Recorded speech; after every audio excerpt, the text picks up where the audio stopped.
Right, well, good afternoon, everyone, and welcome to this week's Link for Growth, Southwest Herts TV show. As usual, you can get in touch with the show if you've got any thoughts and comments via Twitter at L4GSWHearts, at 4GSWHearts on Twitter. And we have nearly a full complement. Chris is away, but we have a more than adequate substitute to talk about rugby with us today. So let's go through everyone. Welcome back, Tania, from your holidays. Hi, Diane. Hi, everybody. It's lovely to be back, although I had a glorious time away. Nice to be back home. Okay, and what have you got for us today? I've got a mass of things. There's a load going on about Watford Junction Station, so I've got that to give you an overview on.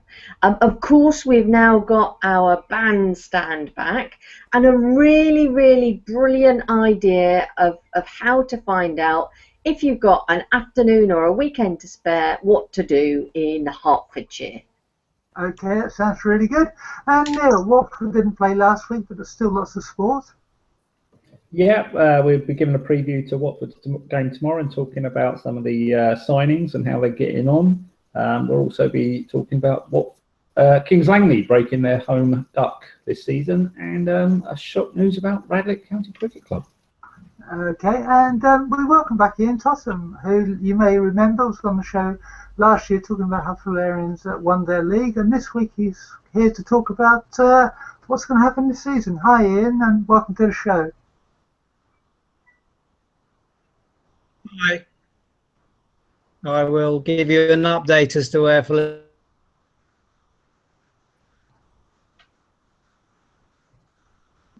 Okay, just speak as normal. You're breaking up a bit on my computer, that's the problem. Okay, don't worry, it normally records okay, we found with experience. Okay, all right. Okay. So you're going to talk about Fullerians and how they're going to do this season. Great. Okay. And Catherine, also welcome back. Hello, good to be back. And lots of things happening, and Christmas is already on the agenda. Oh no, we don't mention the Christmas word yet, do we? I mean, it's just wrong, isn't it? But Christmas is just around the corner. You can get Panto tickets already. Hey, oh yes you can. Oh no, you can't. Oh yes you can. There's also a big event happening in Watford tomorrow, and there's lots of gigs, there's lots of films, there's various things, there's music going on. I shall tell you all about it later. Okay, that sounds really good. By the way, we were beaten by both Selfridges and Harrods to mentioning Christmas this year. So I think we're okay. I don't know which one it was, but somebody had their stuff out mid-August, didn't they? Shocking. Yeah. Shame on them. Exactly. So we're okay. We can talk about it. Just. Okay. Link for Growth in the past week. There have been a couple of events. Yesterday, Catherine held a Link for Coffee at Mercure.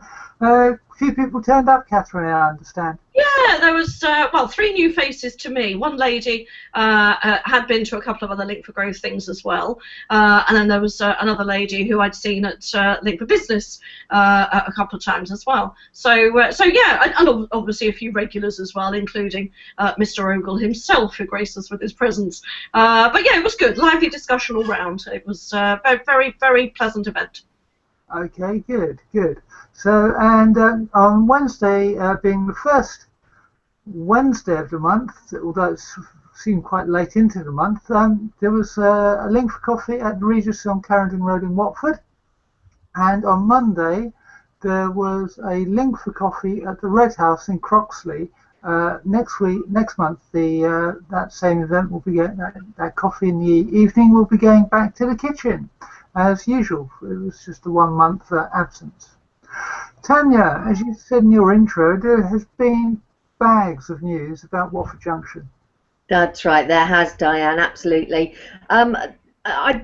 Watford Junction is a hot potato that has been thrown around this area. The railway station, this is, has been thrown around in this area for all the time that I've lived here over the past 10-15 years, and it's still out there. I remember not long ago, 2 years maybe, they completely redesigned all of the area out the front of the junction station, and that wasn't right, and it needed to be redesigned almost immediately. And then there was a whole big review of what it should do, what it should look like, how it should work, etc., etc. And of course, every time that the train companies need to reapply for their train franchises, that's another opportunity for redeveloping and redesigning and all the rest of it. Well, Richard, our fabulous local MP, is back on the case again, and apparently it was one of his 5 campaign pledges to keep this at the top of the agenda, and the station is still overcrowded and not fit for purpose, and the way the buses work in front is still not right, and all of that sort of thing. So there's a whole redevelopment plan up and about to be done, as a significant transport hub needs reviewing, needs revising, needs replanning, all of the rest of it. So there's a new draft development brief for the station and all of the area around it, and this new brief, it's on both Richard's site and the Watford Council site. It's those 4. It's that whole area around it that they're talking about redeveloping to. What they're saying is that particular area, that particular part of central Watford, hasn't yet been redesigned, and it needs to be redesigned. And you may remember I spoke about a couple of months ago, there was a planning proposal that they'd be able to put really, really tall buildings in parts of Watford. Well, here's where you see that they plan to put them. There are 4 areas that they're proposing to call these redevelopment sites, all based around the junction station. There's the Colonial Quarter, clearly appropriate to, is it Colonial Way, I think it's called? It is, yes, which is the industrial bit around,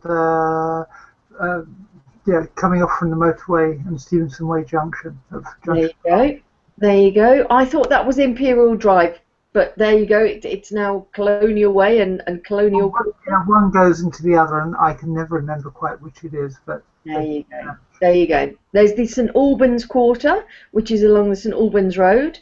There's the Station Quarter East and the Station Quarter West, and this all ties in, as I say, with this new skyline strategy that they've got for Watford, where they're going to have us really, really tall buildings in some of those areas, and some of those areas are designed to have retail and community space, and some are designed to have residential space, and some is all about just other areas for businesses to happen. So big redevelopment ideas going on, and there's a whole draft document, 48 pages of what they plan to do with this area, which you can go and have a look at on the Watford website, the council website, and you can have your comments recorded direct to the council or via Richard. And if you're going to send it to Richard, then you've got to get it to him before October the 3rd? Yes. No, before the end of September, so that he can respond by October the 3rd. Of course, you could cut out the middleman and go direct to the council, but, up to you. Yeah. I mean, the one thing about the Abbey line in this plan is going to be converted to a light railway, and I know that Richard Harrington has been campaigning for several years to maintain this as a heavy rail line, because he wants direct services into London on that branch line, doesn't he? Apparently so, Diane. Yeah, apparently so. I know that there's lots of things in there about making ticketing easier for the Abbey line and all of that sort of thing. Yeah, lots of stuff going on. It's a case of watch this space and see what happens. Or have a word, comment, put in your views. Again, it's an opportunity to have your say and express those views both to the MP and to the council. Yes. Richard, how have the survey results now been published? And again, some quite interesting findings there. Yes, absolutely. So a survey that he did back in March of train users, asking them what they wanted for the next franchise period on and the franchisee for the Watford to Euston for the Watford to Euston trains. 400 people responded. That sounds like a pretty small number to me, Diane. I don't know about you, compared to the number of people that use those trains. 400 people, but you know, maybe that's a good proportion of commuters using those trains. Anyway, 400 people responded to tell him what they thought the Department of Transport and the government ought to put into the new franchise proposals. And key achievements of the previous survey include a 25% increase in the number of rail vehicles at peak time and enhanced Sunday services. So that's pretty good. What they want to happen next is all trains that haven't already been replaced by 2022 to be refurbished. Sounds pretty sensible. And audio-visual passenger displays and Wi-Fi on all trains by 2019.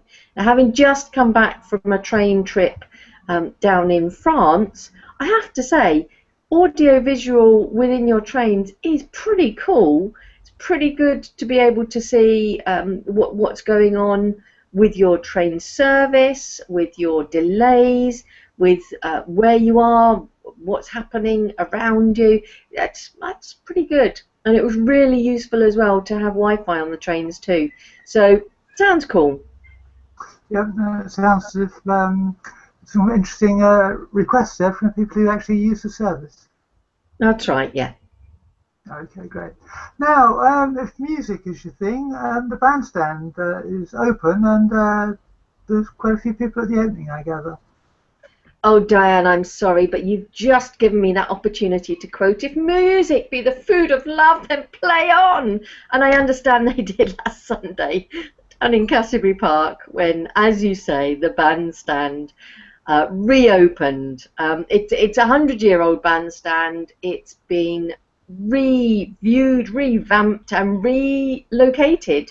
It was originally, back in 1912, in the Cassiobury Park, and then got shifted to round by the library. It's now gone back to Cassiobury Park, and it sounds like the opening last Sunday was brilliant. It wasn't just professionals on the bandstand. All afternoon, how gorgeous is this? All afternoon, children were busy making their own didgeridoos out of scrap at the nearby, newly reopened Cafe Char. A lovely, lovely cafe, which we've spoken about before. But how fantastic that the kids were there making their own didgeridoos out of rubbish. How gorgeous. There was a 91-year-old lady who travelled from North London to see the jazz jive swing dancers, who managed to persuade the chairman of Watford Council, one Darren Walford, to attempt his first ever Charleston.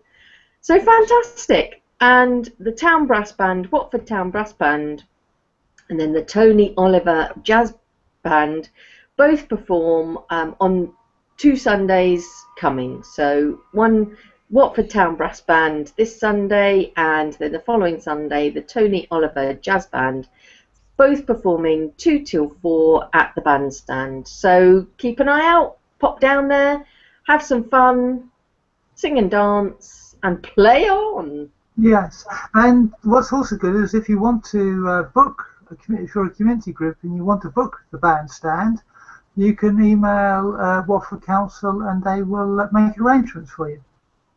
How brilliant. So just imagine, what could we do with a bandstand? What sort of fun could we have in any of our community groups with that sort of space? How fabulous. Give them a ring. How about comedy in the park next summer? Yep, there's comedy. Comedy can happen anywhere. But I'm thinking of maybe some specific sorts of comedy, or, I don't know, let's go dance, let's go sing, let's go play. Exactly, and yes, the comedy will probably be yellow. Yes, yes, or maybe board games. How about a board games day there? That'd be fun. Okay, well, if that's your thing. Anyway, join Three Rivers District Council have set up a Facebook page and are asking people to follow them.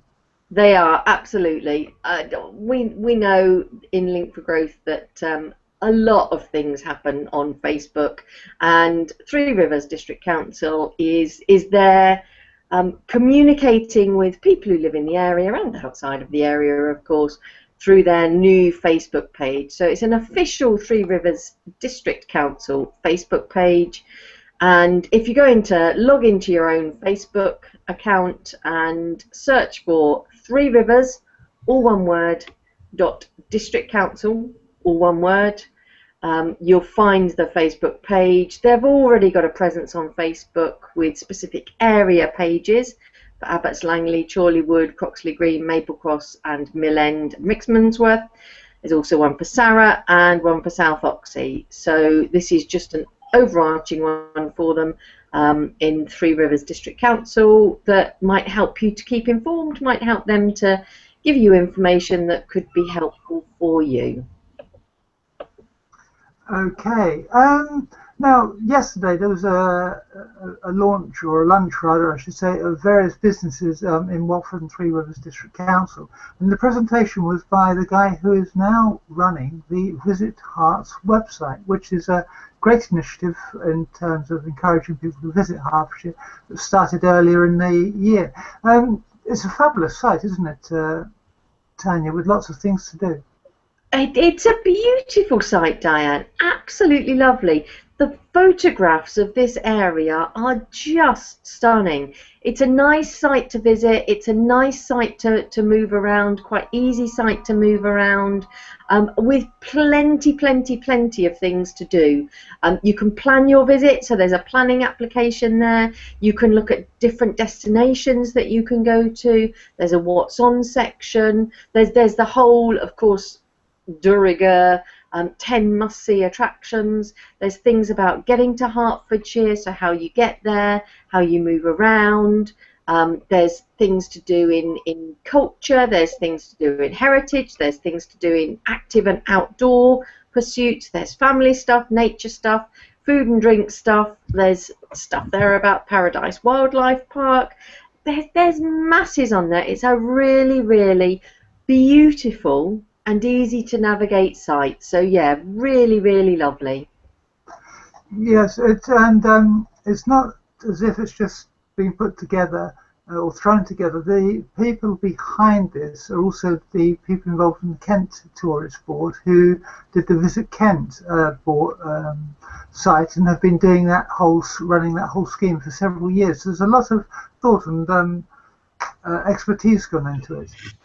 Fantastic, Diane. Yeah, really good. I wonder if this is another one of those partnerships. I remember we talked some time ago about a partnership between the council and a company who were helping them to reduce sickness. So I wonder if this is another one of those partnerships where learning in one council area is helping the company and to improve things for other council areas, and the council's getting a discount for helping to do that. I don't know, but that sounds like a good idea. It does. And there are ones extra bits on there, like if you want to offer accommodation, you can, and things like that. Yeah, really interesting. I don't know, where that's going to fit with Airbnb and that sort of thing, but yeah, another nice way to use the site. I'm particularly, however, interested in the potato shindig at St Albans on, is it Sunday the 10th? Saturday or Sunday? What a brilliant idea. Let's go pick some potatoes. I remember doing that as a kid. Okay, and Three Rivers also have a visitor's guide. They do. I'm guessing that there's something that each of the councils are doing at the moment, but there's lots to promote in Three Rivers as well, and their guide isn't a website guide.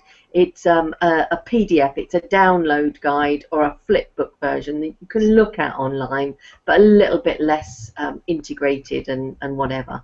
Their website's got that for you. And if you're living in the Three Rivers area or wanting to visit the Three Rivers area, it's a brilliant review of what's going on in the area and how you can engage in it. Up to date, useful shopping, entertainment, sport and nature. Some of the best features of the area, whether you're a resident or visiting. So yeah, really nice thing to look at. Okay, well, thank you for all of that, and it's good to have you back, and we'll hopefully see you next week. Thanks very much, Diane. Absolutely. See you soon. Bye. See you soon. Bye. Okay, we're now going to talk about sport, but instead of talking about football, we're going to talk rugby to start off with. And after two successive promotions, Fullerians, who began life in the London South East Division, London won North with a win against Ruislip. Hi Ian, was it a good game? Yeah, it was London 1, which is Division 6. If that put that into context, Saracens are Division 1, all right? Yeah. And Division 5 is where they start paying the players. They are beginning to play them in our league, but we don't have any paid players at all. And that's one of the amazing things about Fullerians, because we've just come up, as you said earlier on, 2 promotions in 2 years. And the match, which was played at home against Ruislip, which we won 31-7, and I'm told we threw away another 2 tries, so that's another 14 points.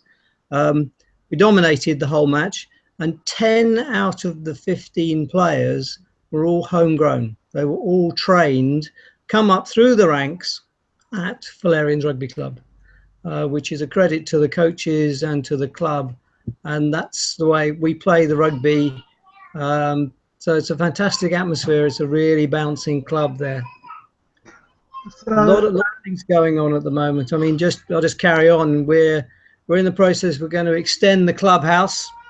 We've raised about 50,000. We're looking for more money, obviously, but Watford Borough Council are giving us 200,000 towards some of the work, and also we're getting money from the Rugby Football Union, because we have a membership of about 1,000, and there's obviously a very large junior and mini section. So every Sunday we have 600 children there, and coaches for all the age ranges from 5 to 17.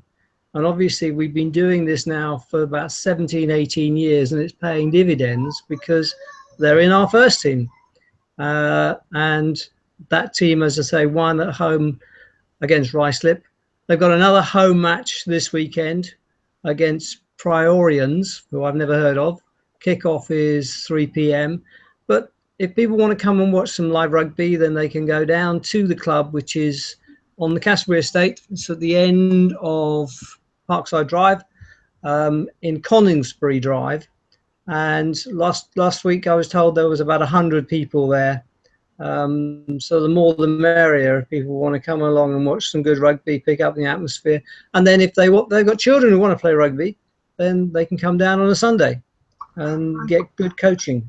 okay, well, 2 things spring to mind. Do you have to pay to watch the rugby, or is it you can just turn up and watch it from the side of the pitch? You don't pay a penny. All you do, if you want to lubricate the throat, there's a bar where you can have something to drink.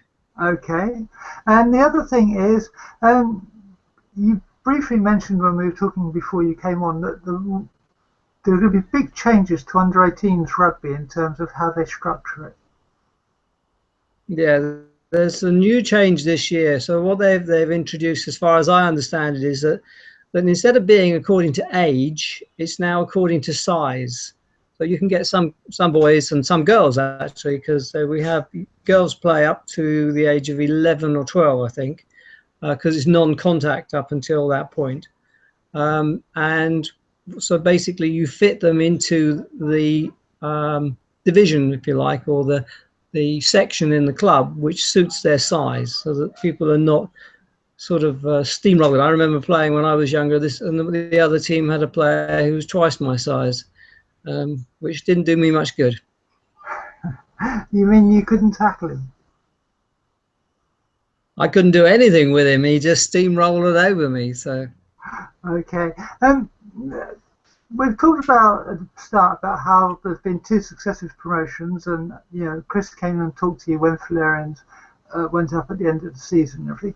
How big a standard is it between each of these leagues? Is it a small thing, or is there a huge big step, or is it a bit like the Football League, where the impression I get from the outside is that as you go up, the gap between each league gets bigger? I don't. Well, I think obviously as you go up, the divisions get tougher. Yeah. Okay, and the biggest thing is that there are very few players in our league now, right, Division 6, which are paid. Right, there are some clubs who do it, but then you move up to the next one, and there's more of them paid. And then, like for example, a local club is Old Albanians, and all of them are paid. Right, but that is still quite a gap below Saracens. You've got the Championship League, which is just below Saracens, and what happens every year is that the team that wins that goes up to the Premiership. And that last year that was Bristol, but the chance whether or not Bristol can survive up there in the Premiership is going to be a matter to find out, because it's really, really tough rugby up there, the toughest league in Europe. And obviously it has representatives from all over the world, so you can see some fantastic rugby. I'm obviously love rugby, and I was so pleased when Saracens came to Watford, because I can watch world-class rugby at not an expensive price, even where it is now, which is in Barnet. It's not expensive, and the nice thing about it is when you go to a rugby match, there's never any trouble. Everybody gets on really well. They're all really friendly. The kids are safe. There's no bad language. There's beer being drunk, quite a lot of it, quite often, but there isn't any trouble. And the major thing is that all the supporters, all the different clubs get on. I mean, last weekend I went to Twickenham to see Saracens play Worcester, and there was another match, Bristol against Harlequins. 4 sets of supporters, no trouble at all. Okay. So where do you think Fullerians are going to come in the league this season? Is it a case of just avoid relegation, or is it? I don't really know, because I was amazed when I heard that against Ruislip they won 31-7, and that's a real craft into the players. They came about 9th last year. The one we're playing tomorrow, Old Prionians or something, Prions, they came mid-table, so it'll be interesting to see what we do against them.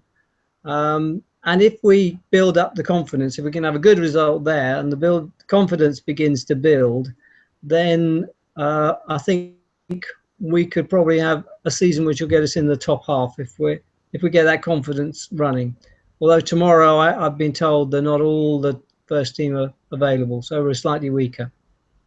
Okay, well, we'll have you back at the end of the season, and hopefully you can tell us about what a great season it's been, and good luck with the fundraising. Is there a website or a Just Giving site where people can donate for that? There's a Fullerians webpage which you can go onto, and there are some of the details. I noticed it wasn't particularly up to date, but I'm quite happy to come back and give you an update when I'm around, so you can find out, because obviously it's and I think Watford Borough Council have recognised it's one of the leading sort of sports facilities in the town, and definitely one of the best clubs in the county as well.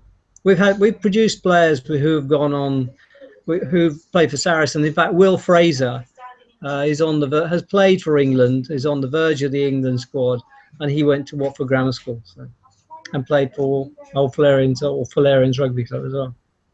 Okay, well that's great. Thank you very much for that, Ian, and we look forward to having you back on the show at some point in the future then. Thank you very much. All the best. Thank you. Neal. Hello. Hello. Could we have your picture, please? Thank you. Anything you want to add about the rugby?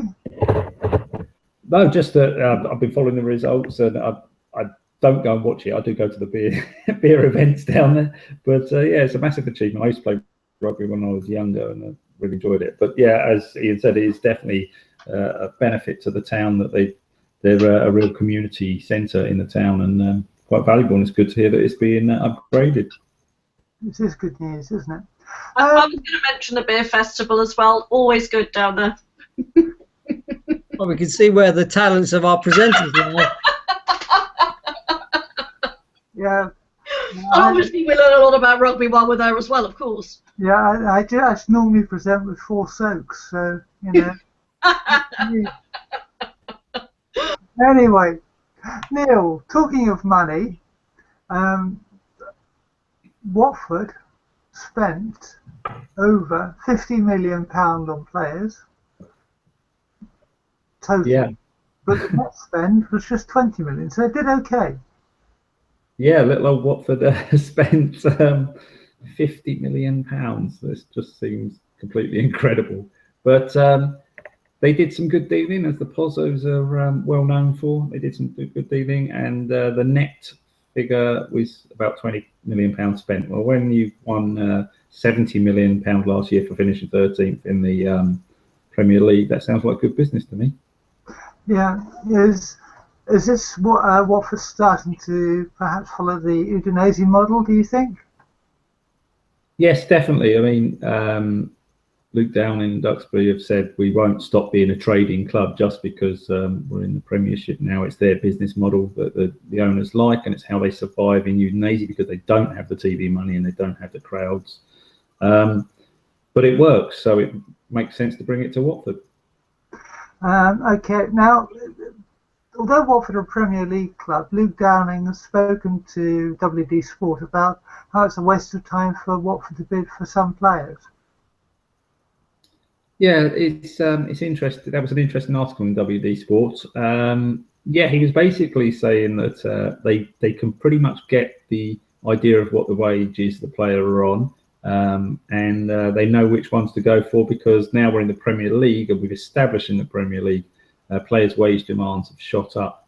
Last year it was more about persuading them that we had a project to keep in the Premier League, and that was the sell about the project. And this year we're in the Premier League, so it's finding the players who we can bring in without the wage demands being too high. Yes, yeah, it's a tricky one, isn't it? Because you do see Premier League clubs, you know, going out, spending an awful lot of money and then getting relegated and then sort of like suffering for huge financial losses. Yeah, I don't know what the club's policy is on the players' contracts, whether they have a relegation clause that their wages go down, but certainly in the past you can look at some of the other clubs, and Portsmouth specifically went bust because they went down, and the difference in money and the player wages, and that was it. They got relegated to the bottom league because of that. So it's difficult when you go down. I would imagine the Pozzos have pretty much covered themselves though, because they're quite shrewd businessmen. So, but staying in the Premiership is key for sure. Okay. The Watford Observer carried an editorial piece by a fan saying that the Pozzos deserve credit for the way they conducted business in the transfer window, and that it's now a much stronger team than it was before the window opened. I presume you go along with all of that? Yeah, definitely. I was very surprised at how many players they did bring in, 11 players, when the squad looked pretty set and we thought we needed just a few additions. But the majority of players they brought in are better players for sure. They improved the squad. We now have depth in most positions on the pitch. We have people who can challenge Troy Deeney and Igalo up front, Isaac Success specifically. So it does look overall like a much stronger squad, and let's hope Mazzari trusts the squad more than Flores did, and we'll see some other players getting a chance. Yes, Mazzari is actually saying he's quite happy with the squad now. Yeah, but I guess he has to say that, being a little bit cynical. But he would have had a say in quite a few of those signings. So it's his team from the get-go, and he'll be judged on that. And he said he's happy to be judged on the squad that he's got. Okay. In the week when, or in the month when Sean Murray, who was signed for Watford at about the age of 12, and Tommy Holborn, who signed as a youth player, both left the club either permanently or on a loan. It's quite interesting to read that they've got an eclectic mix of scholars and under 21 players on their books, and a really international group. Yeah, so the Pozos aren't resting on their laurels, or they're not specifically making any effort to get local people through. They're buying quality young players and scholars in, and I mean that really shows they're planning for the future, because reading the article, some of those players look very promising, and that'll be an eye to either get them into the team or sell them on for a profit. Yeah. And there are quite a few, as you said, there are 39. Yeah, and it's from all over the world. It really is. It's we have the least number of British players in our squad in the Premier League, and we would probably be the same in the under 21s and under 18s if you look at that as well. Okay, talking of foreign players, Igalo is saying he's not bothered by his in front of goal, and also that he might still end up in China at some point. Yes, it seems the talk of China won't go away, and the big money they're throwing in, the silly money, as he says, sounds like it is turning his head slightly. Otherwise, why would he still be talking about it? But he says he's not bothered by his lean spell. If I was him, I'd be very bothered by my lean spell. He's not performed well in front of goal at all for the second half of last season, beginning of this season, and in his international. So I think he should be very bothered, especially now we have lots of success on the bench waiting to come on. I will say, to his credit, he looks much better against Arsenal. Last week he was putting in a lot more effort. Unlucky not to get a few more chances. So if he keeps up that sort of effort level, he'll be proven right. The goals will start coming again. Okay, that's great. Capu's been speaking about the start that Watford have had this season. Yeah, he says there's no worries and everyone's happy with a point from 3 games. It's pretty much what we were saying at the start of the season. It's the toughest start anyone's got in the whole Premier League. So no panic. It's about how you play. And we played relatively well in the first 2 games. Get a point against West Ham, and we're unlucky not to get a point against Chelsea. Arsenal, first half was a very different story. They were very poor. But second half, they played a lot better, changed the formation, and scored a goal and could have got a second, and started to worry Arsenal. So there's signs there that they're playing well, and as Capu says, it's only a matter of time before the first win comes. Now, many teams are tipping West Ham to win West Ham to win at home against Watford tomorrow. Do you agree with that? They're a strong team at home. It's going to be a really difficult game. They've got Dimitri Payet back in the squad. He was their star player last season, and they've got Simone Zaza to make his debut, apparently. It's going to be a really tough game for Watford. We didn't do well there away last season, and I'll be hoping for a draw, but it's going to be a tough game. Of course, it's at West Ham's new ground, isn't it? Which is the old Olympic Stadium. Yeah, they're the old Olympic Stadium. I'm looking forward to watching the highlights of this to see what the atmosphere is like, because it's a huge, huge stadium, and they're going to really struggle to sell enough tickets to get anywhere near full. So there is that in the mix. This move to the new stadium. They used to be in a very small, compact stadium where the fans could make some noise and really sort of like G the team on, but. I think this maybe sound a bit hollow, and it may be to Watford's advantage if the home fans can't help out the players. Okay. Injury news. Deeney apparently is now fully back in A1 physical condition. Well, that was in A1 physical condition, because anyone is watching. When you watch the first 3 games, he was well out of sorts, and rumours are he's come back from holiday with a stone of extra weight on, which he has a reputation of doing occasionally. Sometimes it's because he works out too hard in the gym and bulks up too much. Other times, maybe there's rumours he's enjoyed himself a bit too much. I don't know. I don't want to make any claims on that. But he certainly didn't look up to scratch. But he's had a... No, we've lost your sound.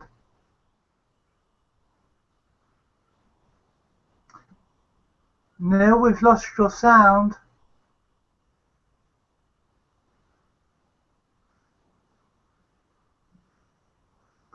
Okay, we seem to have lost Neal's sound at the moment. What we'll do is we'll go and finish off the sports news as soon as we can get Neal's sound back. In the meantime, Catherine.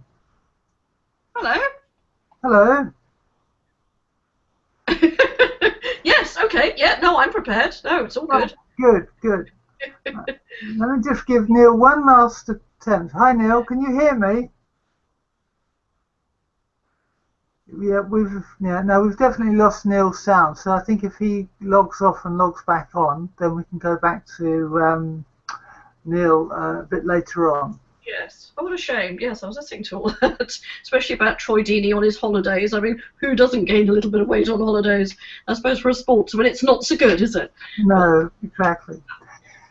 Okay, so we'll probably get interrupted with more sport, but let's start with Christmas.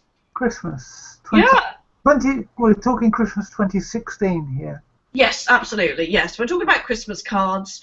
Lots of people like to buy charity Christmas cards and actually, know that the money that they're spending on cards isn't just going to end up in a bin, wasting, and all the rest of it. So it's nice to actually think that the money's going somewhere special. The Michael Ogle Hospice are selling Christmas cards, and online, I'll post the link up at the end of the show as I normally do, but online they've got a selection of cards that you can choose for all sorts of Christmas scenes, family favourites, lots of interesting scenes, even little pet ones for those that like dogs. There's a very cute little dog one.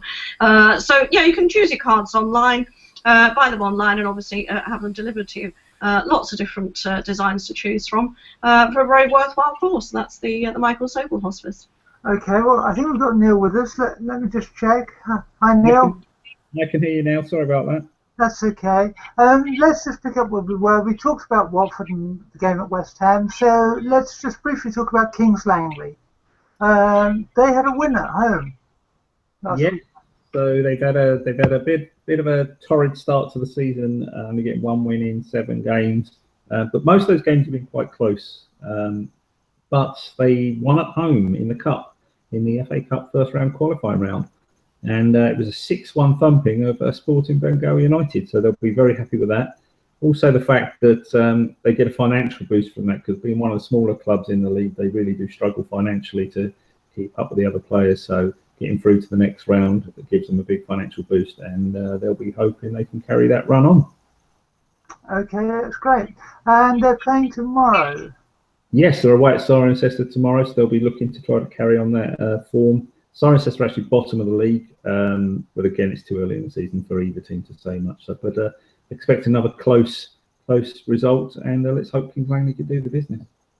Yes, and if you want to go and see them play, they're taking a coach, aren't they?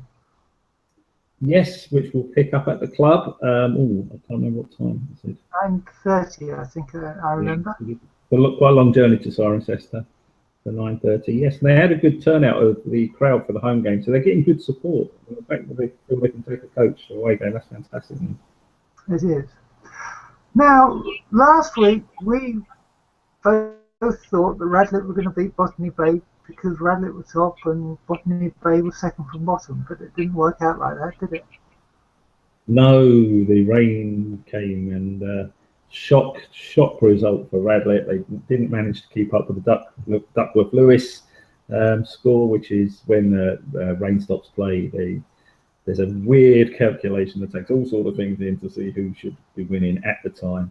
And unfortunately, Radlett hadn't kept up pace, and the game was given over to Botany Bay, which for them is an amazing result, which is really messed things up because it means they finished joint top in the league going into the playoffs. The playoffs is where they decide the trophy, but I'm sure they would have loved to finish the actual league on top, and which it looked like they were going to for a long time.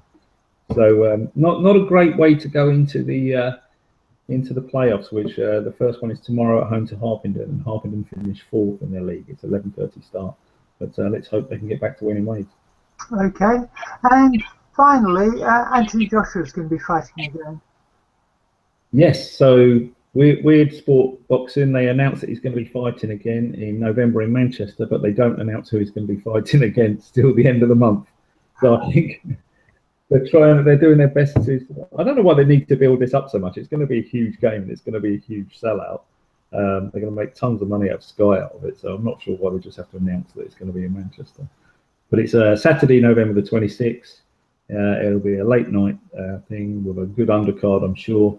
And Anthony says when he started his career, he had to go all around the country boxing, and he's looking forward to getting back to his roots and going out and fighting in Manchester again.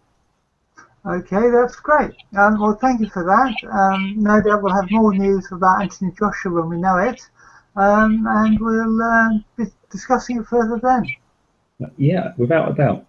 Have a good weekend. Okay, well, thanks very much, Neil, for all your info and the insights on Watford and Kings Langley and Anthony Joshua, and doing the sport as usual. Thank you very much. See you soon. Bye-bye. See you soon. Bye-bye. Catherine. Hello. Hello. Welcome back. Thank you. I'm back in the box today. I'm just popping in at various points in the show. Yes, yes. Well, yeah, as you say, you're getting back in the swing of it, and we're breaking you in slowly. Absolutely. So you talked about Christmas cards from the Michael Sobel Centre. The Michael Sobel Centre still have places on their annual sponsored walk.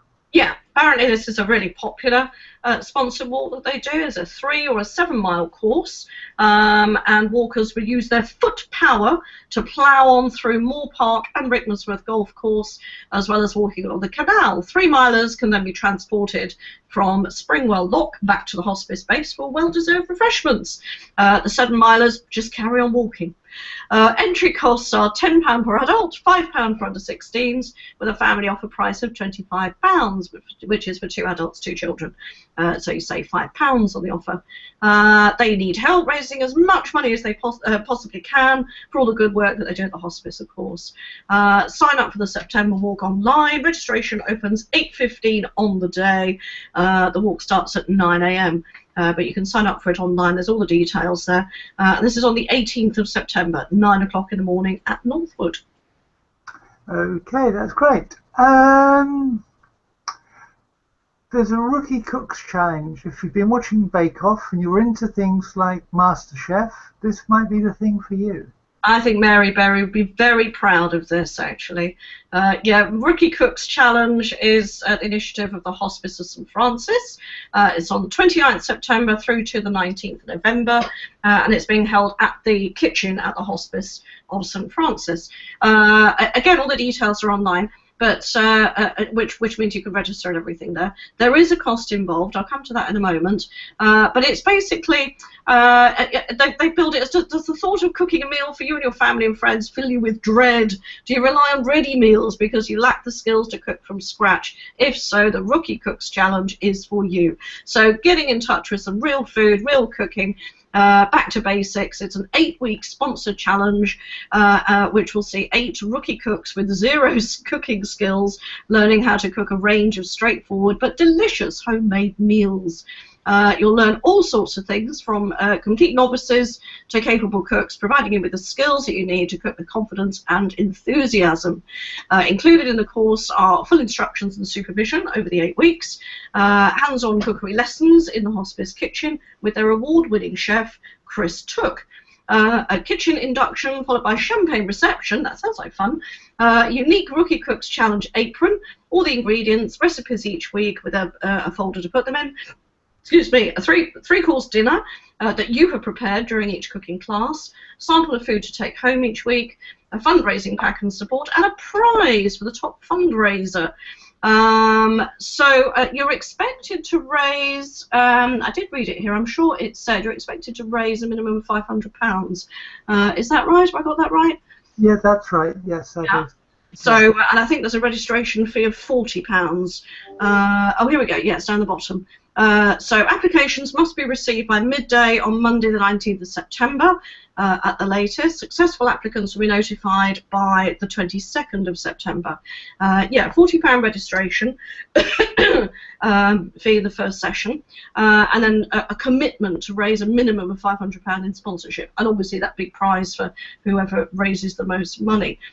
You'll also commit to selling 7 tickets to friends and family for the celebration dinner on Saturday the 19th of November. Tickets are £25 each, but obviously all your friends and family would want to come and taste your cooking. cooking, so that shouldn't be difficult.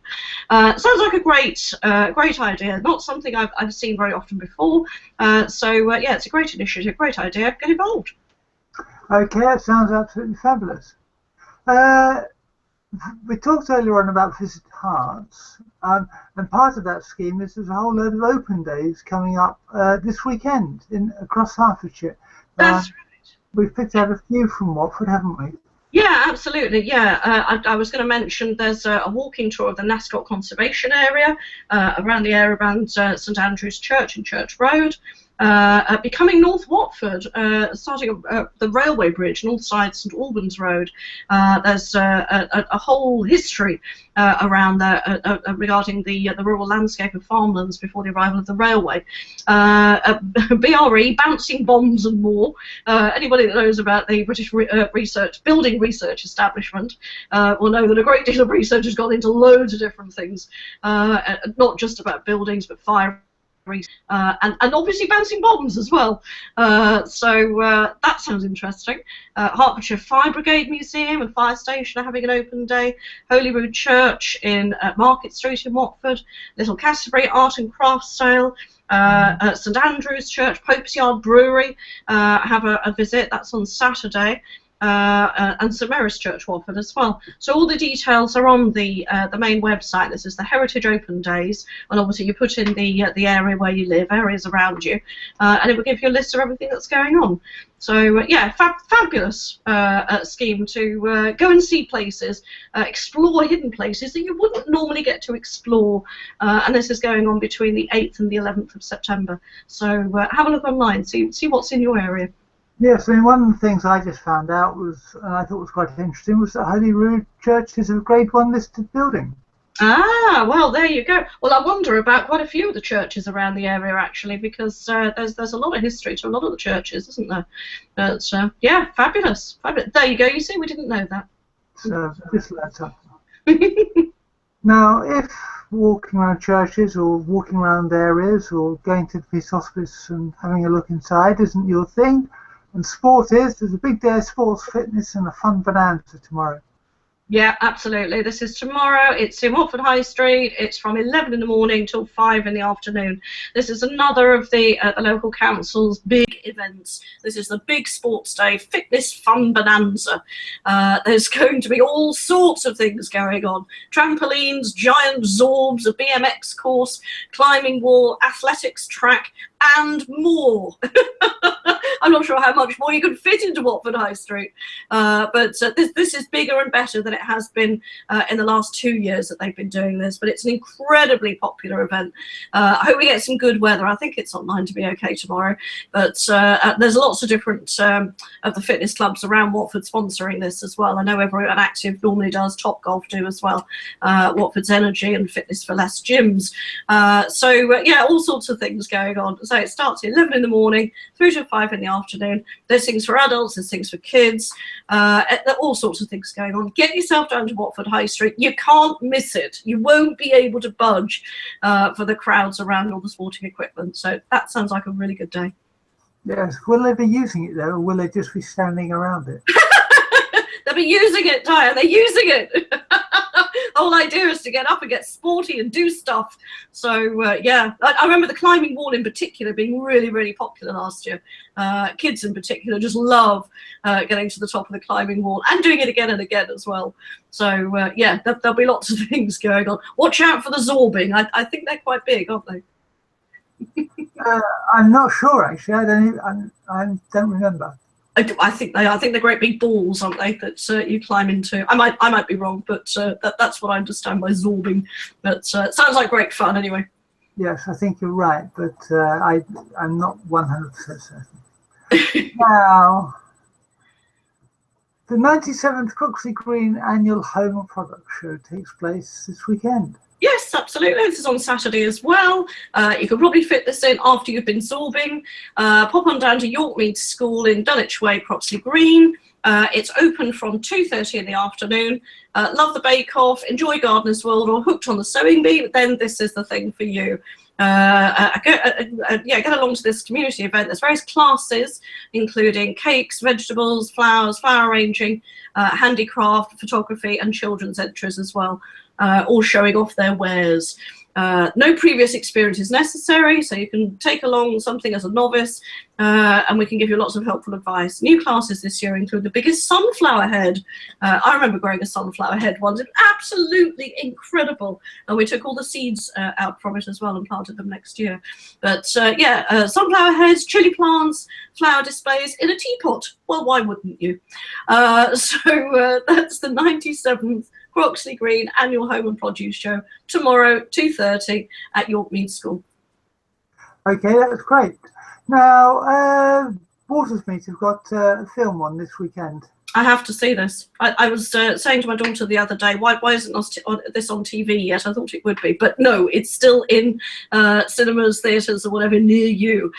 This is Finding Dory. And if you liked Finding Nemo, you're going to love Finding Dory. I've seen the trailers and they look absolutely fab. A friendly but forgetful blue tang fish begins a search for her long-lost parents, and everyone learns a few things about the real meaning of family along the way. Of course, there's a message. This is at Watersmeet or Filmsmeet. 9th September, 2 o'clock, 5 o'clock and 8 o'clock, and the 11th of September, 11 in the morning, 2 and 5 in the afternoon. It lasts just over an hour and a half, hour and 37 minutes, rated U, suitable for everyone. Tickets are £3.50 adults and concessions, £2.50 for children. And it's also at the Palace at Watford. It is, yes. You can't move for Finding Dory. She must be somewhere out there. So yes, the Palace Theatre is showing this as well. They're showing it on Sunday at 2 in the afternoon, and it's 3 o'clock there, which is a Palace family screening. There are handling fees of £1.50 if you book online, but this is Sunday, 2 o'clock in the afternoon at the Palace Theatre. Find Dory. And also on Sunday, it's the Ice Age. Yes, Ice Age. At the Palace. Indeed, and this is a 3D film as well. Ice Age Collision Course. Anyone who's seen any of the other Ice Age films, you kind of know what it's all about. It's fun, it's animation, and there's lots of humour on all levels, so there's really something for everyone. This is Palace Theatre again. There's a little trailer online as well if you want to get a flavour of the film. This is on Sunday. This is 11 o'clock in the morning, so you can watch this first, hang around for a cup of coffee, and then find Dory afterwards. So that's at Palace Theatre on Sunday at 11 in the morning. Okay, and also on Sunday is Star Trek Beyond. Yes, hang around all day, watch them all. This is Star Trek Beyond, again 3D. Captain Kirk and his pals with all the new cast. Obviously, this is new stuff on their adventures once again. Again, there's a high definition trailer on the Palace Theatre website. You can have a look and have a taster of it.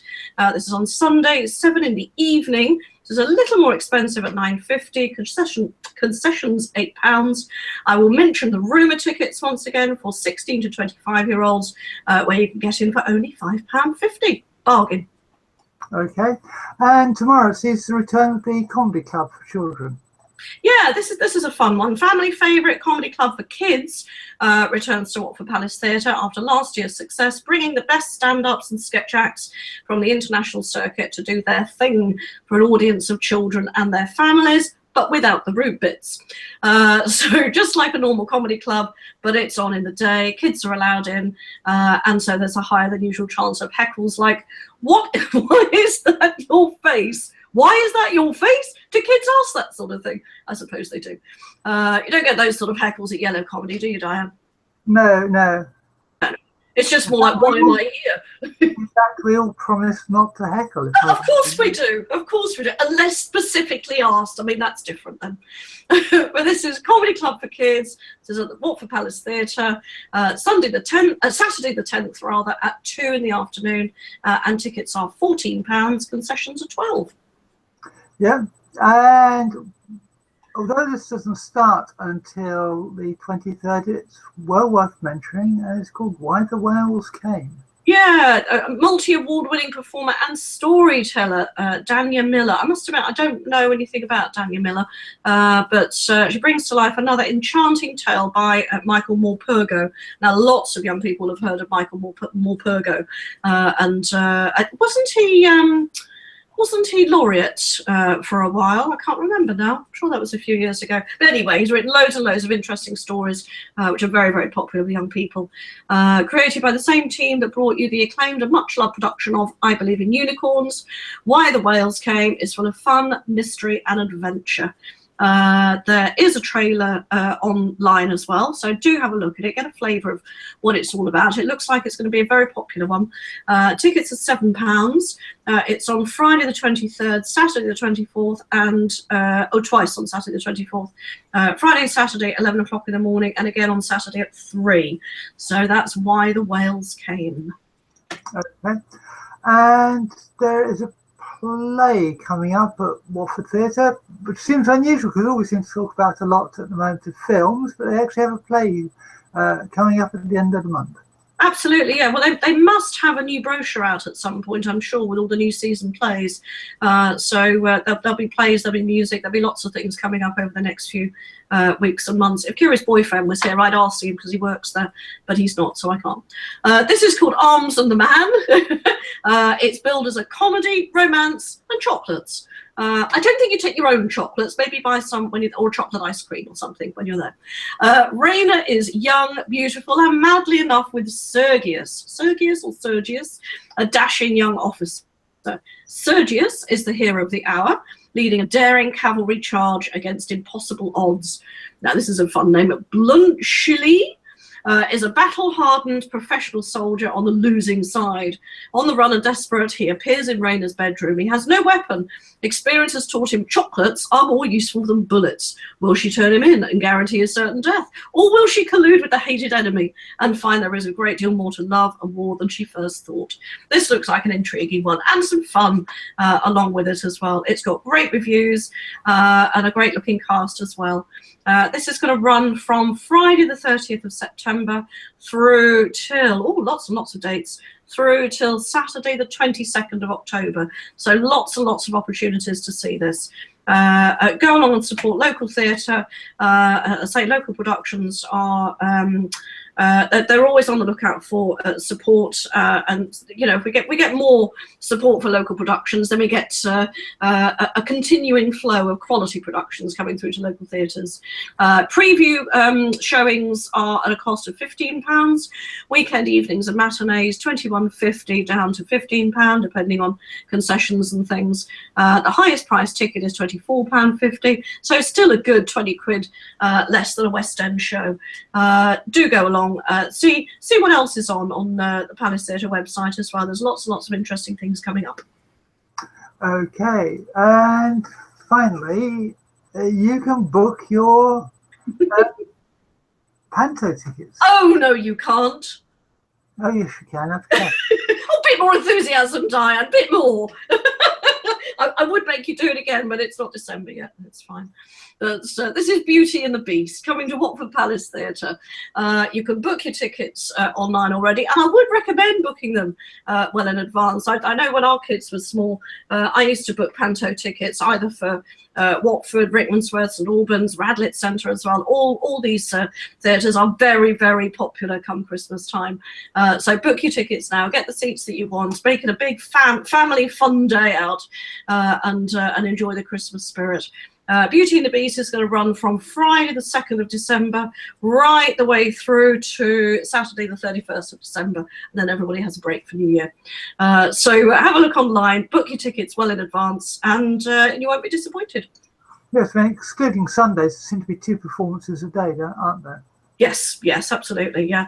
I've got a feeling they have a break for Christmas Day as well. I don't know because I've just closed the page now. But there's lots and lots of dates to choose from there. So, you know, if you book well in advance, then you'll find something suitable. Yes, they do get Christmas Day off. Indeed. Now, Chas and Dave are on at the Colosseum tomorrow. Indeed, yes. Ever popular, Chaz and Dave, and we saw them recently at Chillfest in Tring in the summer, and they were such good fun. They had a rousing audience applause when they came on. It was such good fun. They're going to be at Watford Coliseum tomorrow, Saturday the 10th September, that's tomorrow. They're going to be there from 7:30 in the evening. If you haven't got tickets already, do go and have a look at the website, see if you can get some. It would be so much fun. They're doing all their hits, all their bits and pieces that they're known for. And I dare say there'll be a bit of chat and rabbiting in between as well. That was a little joke there, anybody that knows anything about Chaz and Dave. Tickets are £33 or £31. There's a group discount where you get the 11th free. And yeah, go and book online, 7:30 tomorrow night at Watford Coliseum. Yes, there are quite a few seats still available, but there are very few spaces for big groups. I've just checked. Yeah. They tend to be sort of dotted around a bit this late in the day, don't they? They do. And Sean Locke is appearing on Thursday. Yes, absolutely. He's often on TV, isn't he, on some of the panel shows and the game shows. Very popular comedian, Sean Locke, at Watford Coliseum on Thursday the 15th of September. Tickets, sorry, I'm just trying to find the pricing here. Tickets, £26.50, so that's quite reasonable. So it's Thursday, 15th September, 8 o'clock in the evening. And again, there's probably a few seats dotted around for that one. Have you had a look at the seats on that one, Diane? Yes, only available in the Circle. Ah, okay, yeah. So get in there quick and go and enjoy a bit of comedy. Okay. Talking of getting in there quick, if you want a quick bop to cheesy tunes, Andy Robb is playing at the Horns tonight. Is he really? Gosh, good for him. He's playing 80s, 90s and 2000s. He's playing cheesy tunes, they billed it as, that will make you dance and sing till you can't dance and sing no more. This is great party disco night, 9 till 1. This is this evening, down at the Horns, free entry before 9:30, 3 o'clock after 9. Yeah, great fun. I'm sure everybody will enjoy that. I think you meant £3 after 9. What did I say? 3 o'clock. Yeah, I'm glad you're listening, Diane. I hope everybody else noted that too. Well, it's one of my roles. If you want to get into the groove, tomorrow night at the Horns could be the place. Indeed, they have Groove Generation, a professional soul, funk, and R&B function band, bringing you classic soul tunes, helping you keeping you perpetually in the groove. They're on from 9 in the evening till 1 in the morning. This is tomorrow evening at the Horns, and this one's free. Fantastic, Groove Generation. Okay, that's good. And Sunday, the Horns have yet another gig, as they often do on Sundays as well.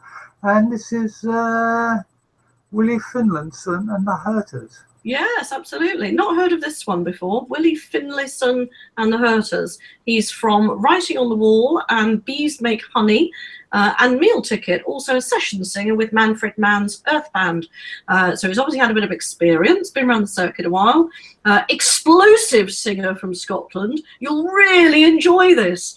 Their words, not mine. I hope you do. This is on from 4 in the afternoon till 7 in the evening on Sunday, the 11th September, and it's free. Fantastic. Yes, and it's 4 till 7, you said, yes? 4 till 7, yeah. Okay, great. Tonight's Yellow Comedy returned to the kitchen. Yay! It's been my first Yellow Comedy for a few weeks, actually, because we've been away. So really looking forward to this tonight. As you say, it's at the kitchen in Croxley, 198 Watford Road. For those that don't know, it's doors open at 7:30. Comedy starts at 8. Our headliner tonight is Philip Simon. If you go onto Facebook and find Yellow Comedy page on Facebook, you'll see all the performers build on that. Andrew's been busy pasting up various posts this afternoon. I think I clicked on them all in the end. Also appearing are Donald Coonan, Peter Callahan, Les Connolly, Sasha Ellen, Lucy Garcia, and Nikki Osborne. Few new names to me there. So this should be a really interesting one. And obviously emceed by our fantastic MC, Andrew Carberry. Now, am I right in thinking there's some special celebration for tonight? Is it his 200th show? Or something? Yes, it's his 200th gig. Yes, fantastic. So definitely something to celebrate. It's free to get in. Bit of bucket rattling to get out, if in fact he's got a bucket. I don't know whether he's lost it again, but it should be a really good night. Yeah, thoroughly looking forward to that. So that's tonight. Yellow Comedy at the Kitchen in Croxley. Doors open 7:30. Now, last time it was the bag that made the appearance. Yes, quite. Anyway, they also have, very briefly, Yellow Comedy coming up over the next few weeks on Fridays or Saturdays. So next Friday they're at Trinity, which is in Harrow, Station Road in Harrow, and the following Saturday they're at starting their first ever gig in Carpenter's Park at Perk Coffee, who hosts the Link for Coffee during the week, during the month, each month rather, for Link for Growth. So another co-collaboration between a coffee venue and Link for Growth and Yellow Comedy, which is always nice to see, isn't it?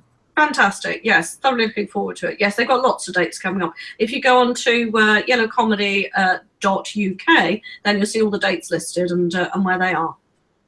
Yes, exactly. So that's it for the entertainment. Thank you very much for that. There's lots and lots to do in Watford. And no excuse for not getting out and about and doing something this weekend. Yes, Mum. Right, okay. Now, Link for Growth next week. It's a bit of an unusual arrangement because of the way the days fall in terms of the week starting on a Thursday. Monday, there is Link for Coffee at Reason starting at 10 o'clock in the morning. And for those who don't know, Reason is the coffee shop up near the pond in Watford on the parade. Then on Wednesday night, there's Link for Drinks in Rickmansworth with a 7 p.m. start. That's at the Fox and Hounds, which is on Rickmansworth High Street, which is next to the Marks and Spencer's Food Hall down there. And then on Thursday, because it's the third Thursday of the month, there's Link for Drinks in Watford with a 6 p.m. start. So it's really kind of alcohol-heavy Link for Growth events next week in Southwest Herts. Absolutely, yeah. I mean, I won't be at the other two, but the Thursday session it sounds like a drinking session already, doesn't it? The Thursday session, I shall be there at Link for Drinks at the Moon Underwater in Watford. That's always a really well attended event, so we look forward to seeing everybody there. Okay, that's great. And have you got a restaurant review for us? Actually, I have. Yeah, well, kind of. This is like a pay it forward review because it's actually where we're going tonight before we go to the comedy at the Kitchen. Very handy. And the reason I'm reviewing it is I have been there before. I do know that it's great. It's literally just a few doors down from the Kitchen in that little parade of shops. It's called the Standard Tandoori. It's an Indian restaurant and takeaway. Address is 208 Watford Road, Croxley Green, and they're an award-winning restaurant. They've been serving great quality Indian food in Croxley Green since 1980, so they're very well established. Lots and lots of people recommend them. They've won a number of awards for both standard of food and for hygiene, which is all important, of course, in our restaurants these days. Yeah, you can. It's quite a cosy little place. It's not huge, if there's a group of you going, do give a ring beforehand and just so that you can reserve a couple of tables together, perhaps. It's air conditioned. They're very, very lovely and friendly in there. The food is absolutely fab. They do the whole range of Indian dishes, of course. They've got tandoori specialities, biryani dishes, standard tandoori specialities, their own dishes, of course, traditional curries, Balti specials, keema, thali and karai, Persian, vegetable side dishes, of course, bread, rice, and sundries, and they also do set meals as well. So yeah, there's everything you could possibly want from a fantastic Indian restaurant. So if there's a group of you going, do let them know, just so that they can cater for you. And yeah, thoroughly recommend it, really. So the awards that they've won are they've been recommended by the Good Food Guide, Quality Food Online, and a First Class Award from Authentic Indian Food. The most important judges, they say, however, are our regular customers who know that they can expect high standards of food and service at the Standard Tandoori. So if anybody else is heading down there tonight, we'll see you there, probably from about 6 o'clock onwards. I think they open at 6 on a Friday evening. So in fact, they say that they're open 7 days a week, 12 noon till 2:30 and 6 p.m. till midnight. So yeah, have a look at them online, standardcroxleygreen.co.uk, and we'll see you there. Okay, that's great. Thank you very much for that. The show will be back next week, and we'll be back next week. So we hope you've enjoyed this week's show. As usual, you can get in touch with us via Twitter at L4GSWHearts. That's at L4GSWHearts. And we look forward to hearing from you. And if you have any thoughts and views on the programme or suggestions for items that we might include in the future, then please do get in touch with us straight away or via Twitter. That's it for this week, and we'll see you again next week. Thank you. Bye-bye. Bye-bye. Have a good week.